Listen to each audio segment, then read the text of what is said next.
So when I was a kid, I remember riding in the back of my mom's minivan playing Pokemon Emerald on my Game Boy. I remember feeling safe inside of the car, and I remember feeling happy with this game in my hands. And even though I want to be able to retire my mom one day, I'd like to call an Uber and just have the guy drive around for an hour while I play Pokemon Emerald in the back.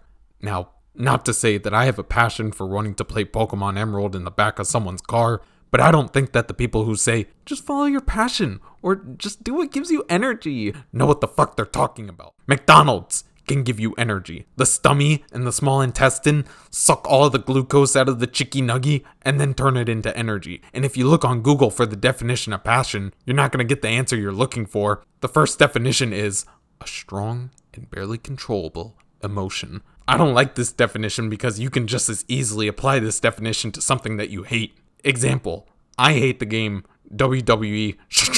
That is never going to change. And via the transitive property, one can conclude that I have a passion for hating WWE. And definition number 2 is the suffering and death of Jesus. Oh my god, I'm going to hell. So what's the definition of passion? I'd describe it as a feeling you'd like to feel every day for the rest of your life.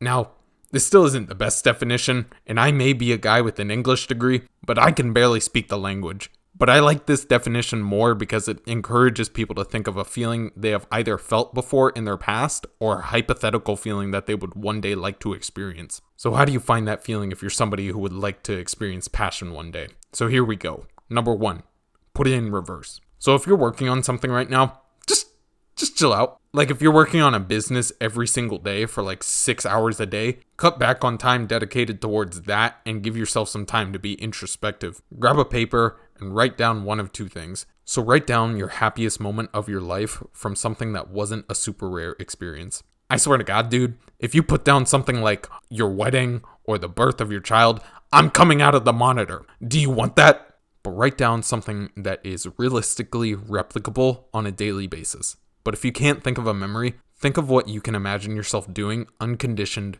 being fully fulfilled by it. Unconditioned. What does that mean? I've been drinking dumb bitch juice recently. Unconditioned meaning free from current or foreseeable restrictions. Think stuff like money, time, a bad neighborhood, whatever. If you were in a position in life where these conditions were eliminated and supplemented for, what would that look like? And if you still can't think of something, I've got something for you. Number 2, go one step down. Don't think you have to immediately declare something like, oh, I love to write. Stop it. Get some help. Look to your interests. Ask yourself what is something that you can talk about for hours on end. You like sports? You like hiking? Is there a TV show you like and your friends aren't into?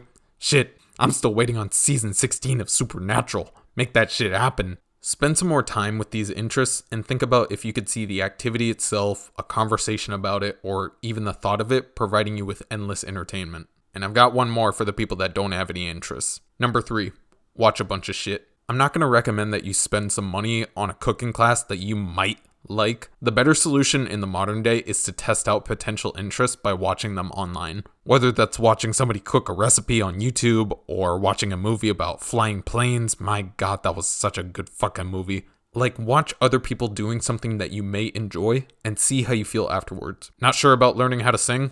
Watch La Bamba. Thinking about becoming a firefighter? Go watch some firefighters put out a fire. That shit's awesome. And just keep an open mind and remember that passion should be free from restrictions, so that also includes judgment from others. So don't worry if the feeling you'd like to recreate is something as weird as wanting to ride around in the back of a stranger's car playing Pokemon Emerald. Picture this as a life where you're surrounded by people who support your passion and encourage you to work towards them. And no doubt, this is going to take a lot of work, but if we look at it and tell ourselves that this goal is worth going after despite the difficulty, then we're all going to make it.